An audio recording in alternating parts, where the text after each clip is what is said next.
बोईसरमधील 64 बेकायदा गाळ्यांवर कारवाईचा मार्ग मोकळा. पालघर न्यायालयाने याचिका फेटाळली. पालघर जिल्ह्यातील बोईसर येथील गट क्रमांक 100 मधील 64 व्यावसायिक गाळ्यांप्रकरणी महत्त्वाचा निर्णय समोर आला आहे.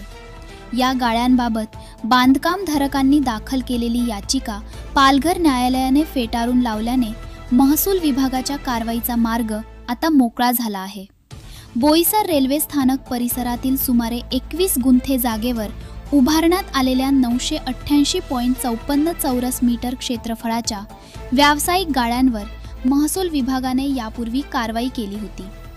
या गाळ्यांमधून दरमहा सुमारे 15 ते 17 लाख रुपयांचे भाडे वसूल केले जात असल्याची माहिती समोर आली होती.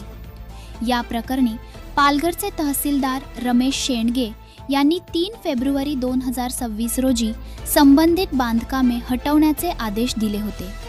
तसेच महाराष्ट्र प्रादेशिक व नगर रचना अधिनियम MRTP मधील कलम 52, 53 आणि 54 अंतर्गत आवश्यक कारवाई करण्याचे निर्देशही देण्यात आले होते. दरम्यान बोईसर ग्रामपंचायतीने ऑक्टोबर 2024 मध्ये दिलेल्या ना हरकत प्रमाणपत्राच्या तसेच नियमितीकरणासाठी केलेल्या अर्जाच्या आधारे बांधकामधारकांनी न्यायालयात संरक्षणाची मागणी केली होती. मात्र ग्रामपंचायतीची ना हरकत ही सक्षम नियोजन प्राधिकरणाची परवानगी मानता येत नाही, असे स्पष्ट निरीक्षण अतिरिक्त सत्र न्यायाधीश AR रहाणे यांनी नोंदवत याचिका फेटाळून लावली.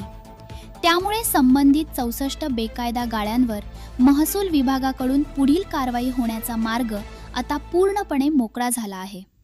मात्र याबाबत संबंधित बांधकामधारकाशी संपर्क साधून विचारणा केली असता त्यांनी सांगितले की नागरिकांच्या सोयीसाठी एकाच ठिकाणी सर्व प्रकारचे मार्केट विकसित करण्यात आले आहे. येथे वाहनतळ पार्किंग, स्वच्छतागृह स्वतंत्र व्यवस्था तसेच इतर आवश्यक सुविधा उपलब्ध करून देण्यात आल्या आहेत.